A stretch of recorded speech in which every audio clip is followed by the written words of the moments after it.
Welcome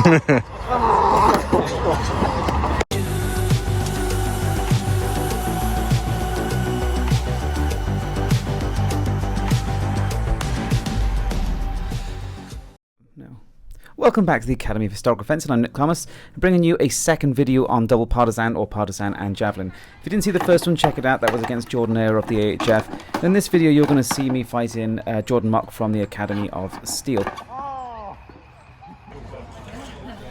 So if we look at the first exchange, we start off both overhand, both looking to throw. We both throw off, neither actually make any contact, and then Jordan goes to the two-handed partisan usage, and I go to single-hand overhand. Now, the two-handed usage has significantly more reach and leverage, but the overhand, once you can get past the point, does have some advantages of working over the top of the shield, and that's exactly what happened here. Second exchange, the javelins still not doing any work because they get parried away. Notice you can parry with both the shield and the partisan that is in the shield hand, and that extension gives you almost like a kind of a kite shield effect to a degree. And then Jordan once again goes to the two-handed partisan grip, and you see he uses that speed and leverage to basically feint out and work under my shield. Into the third exchange. So again, both parried off once again. This time we both go to two-hand grip, although I instantly then change to underhand, and although as I traverse around I quickly change back to the two-handed grip, and here we see a slide-in thrust. Now this is controversial in some angles and some systems, but within the partisan it is actually encouraged and is a standard method of using the partisan, of sliding through. Remembering the partisan is a bit more agile than some polearms and also a symmetrical head as well, so the slide-in is actually very much part of partisan, and it does give a very fast long-reaching thrust.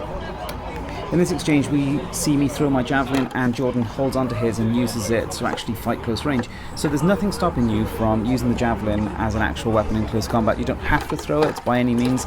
Ultimately it is a spear, and there are some advantages to clinging onto it, because you can fight with it while still parrying away with your second partisan, and then of course choose to throw it any time that you wish. And then we see Jordan moves the two-handed grip and me to single hand, and as I traverse out he actually kind of launches a hook in thrust around my flank, which comes right around the shield into the flank. Really sweet. Once again the shields and the partisans doing great work of parrying the javelins, and then we both move to initially two-handed grip and then overhand. And you notice the overhand here just shows the dominance of going over the top of the shield. That is one of the great things about using overhand grips, is that they can work over the top of the shields very effectively, but they do sacrifice a lot of reach to do it. Now if the shield is ever particularly high, these are quite small shields, the low target zones can become quite open, and notice the groin especially, it's quite a target.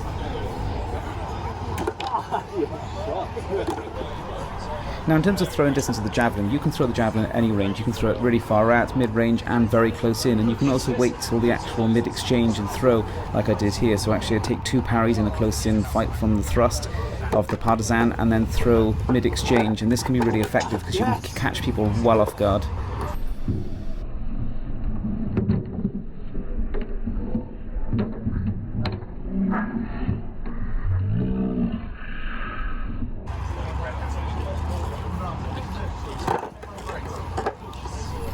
And we see this exchange, Jordan uses the two-handed grip to really work under my shield quite effectively there with some nice feint work. And then we see here just how much the shield is actually not covering when you are in the two-handed grip. So as much as you can still use the shield when you are using the partisan two-handed, it doesn't give remotely the coverage or the control that you have when you're using it separately. Now I talked about the range of throwing javelins. When you approach somebody and they keep their shield either low or wide so that the face is uncovered, you can target the head as you close in, and that can be really quite brutal. Notice Jordan using an underhand throw here of the javelin. Less powerful than the overhand, but can still be effective, and of course it doesn't have to necessarily do damage. It can be used as a distraction to bring the shield out and cause all kinds of chaos.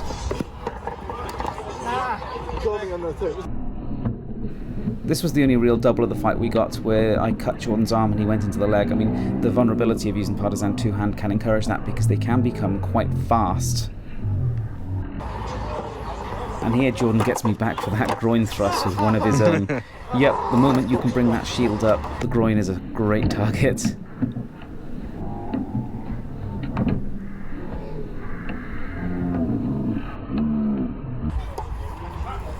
Now, not only can you throw the javelin at different distances, you can actually throw it on the traverses as well, so that's where we're working around the opponent.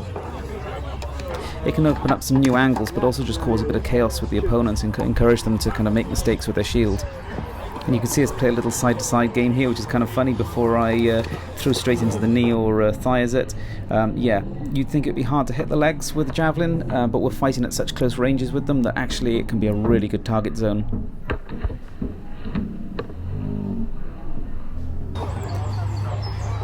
Now here we see the dangers of throwing javelins is that they can bounce right off the shield.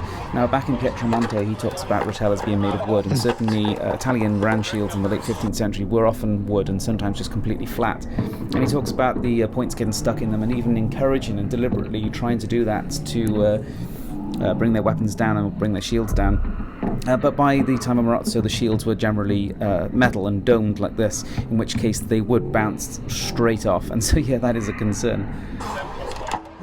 So notice here again, I'm going overhand. Jordan goes to that two-hand grip, and he just uses that speed and leverage to deceive my Rotella.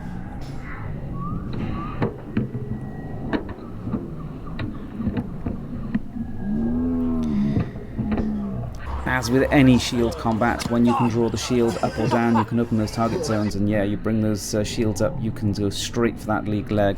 It's really quite valuable.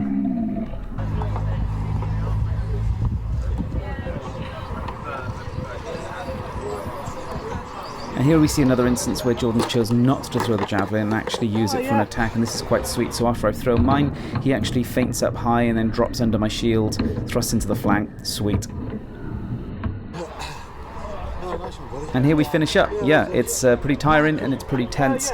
It was a hot day, we're in full gear, and you know, there's no relaxation when you're doing this kind of fight, because when any weapon can be thrown at any time, there's no time to just, you know, rest, regroup, anything like that. You're tense all the time. It's really quite fascinating.